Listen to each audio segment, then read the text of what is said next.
bem-vindos a mais um resumo semanal do Diário Oficial da União. Meu nome é Ana Luísa Jacobi e estou com o Dr. Augusto Nogueira, especialista em licitações e contratos da Jacobi Fernandes, e vamos comentar então sobre a semana de 9 a 13 de dezembro.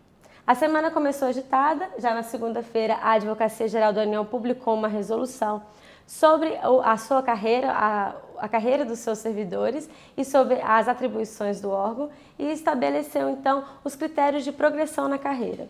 Essa medida é interessante porque estabeleceu pontuação para critérios como mestrado e doutorado e estimula então os servidores. É uma forma de incentivar a capacitação dos servidores, né? Uma ideia interessante para o desenvolvimento institucional, né, dos servidores. É verdade. E na terça-feira, nosso destaque ficou então com a Política Nacional do Governo Aberto, que na verdade trata de uma política que já tinha sido implantada pelo governo federal e a ideia então do decreto é apenas regularizar uma comissão acerca dessa política.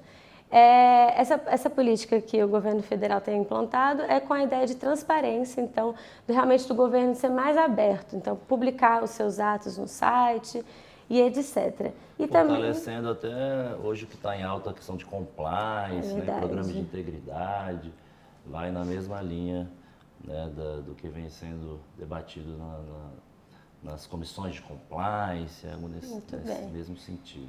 E na terça-feira também, outro destaque muito interessante, muito relevante para a gente que trabalha com direito administrativo, foi a portaria do Ministério da Ciência, Tecnologia, Inovações e Comunicação, que publicou o planejamento anual de contratação, na verdade, diretrizes. Isso, diretrizes, seguindo a Instrução Normativa número 1 de 2019, né, publicada pelo Ministério da Economia, que também incentiva e cobra dos órgãos das entidades essa elaboração, esse planejamento nas contratações no decorrer do ano.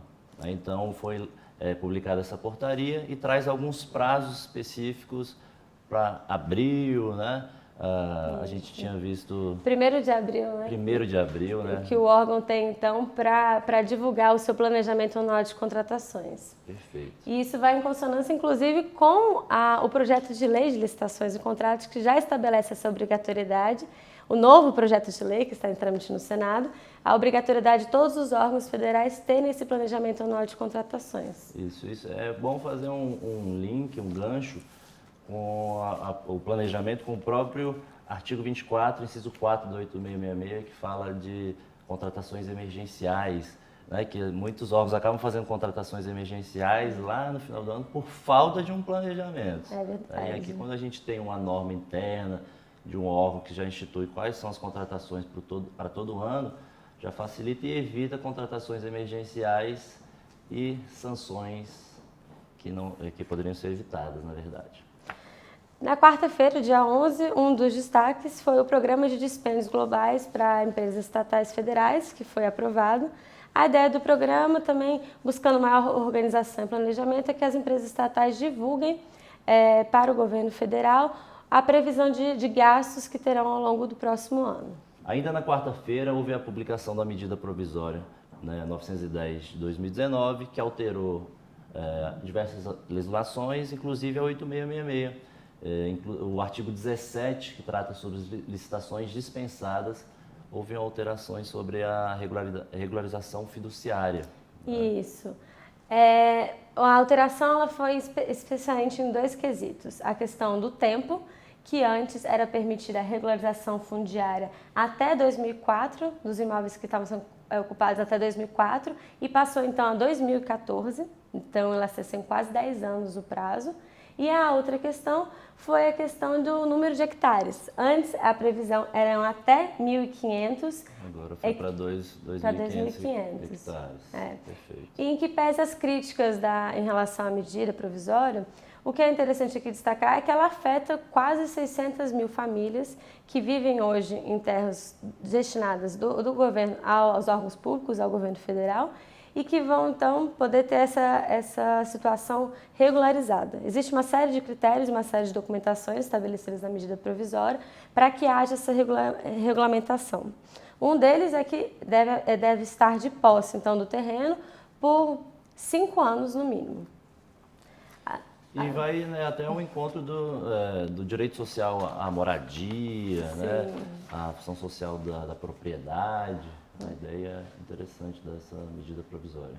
Na quinta-feira, no dia 12, a gente comentou um pouco, o professor também esclareceu, o doutor Murilo Jacobi também, sobre essa medida provisória. E na própria quinta, também um outro destaque, ao nosso ver, é a resolução da Presidência da República, do Conselho de Programas de Parcerias e Investimentos, que ele recomendou então à presidência que a EBC, a Empresa Brasileira de Comunicação, ela também seja incluída nesse programa. A ideia é buscar então mais incentivos para a empresa, tornar ela mais rentável e buscar perante a iniciativa privada alguns auxílios e investimentos. Perfeito. E fechando a semana, na sexta-feira, dia 13 de dezembro, a gente teve como destaque duas ações diretas de inconstitucionalidade. O doutor Augusto vai destacar, então, a 3.191, que dispõe... O STF ele considerou inconstitucional algumas normas baianas que consideravam, que determinavam a atuação do Ministério Público Estadual perante os tribunais de contas. Isso vai contra até o artigo 73 da Constituição Federal, que determina que dentro dos tribunais de contas exista um Ministério Público específico, não um Ministério Público que atua perante o Judiciário, até porque são assuntos bem específicos, né? O Tribunal de Contas trata sobre representações, tomadas de contas especiais, relacionadas mais ao orçamento, gasto público, totalmente diferente de uma atuação no Ministério Público Estadual. O que é interessante destacar da decisão nessa ação é que o STF reconhece sim que precisa então ter um Ministério Público, mas entende então que não é o estadual. E o outro destaque do dia foi a emenda constitucional número 105, né, que o Congresso promulgou, que estabelece a questão da transferência de recursos para estados e municípios e o Distrito Federal. Isso, ele traz possibilidades de repasses serem feitos sem necessidade de convênio e traz dois tipos de repasses, né? Ele fala da transferência especial e da transferência com finalidade definida. A transferência especial seria quando o parlamentar encaminha recurso para o governo ou prefeitura sem destinação específica. E já a transferência com finalidade definida, quando a verba vai já com algum fim específico.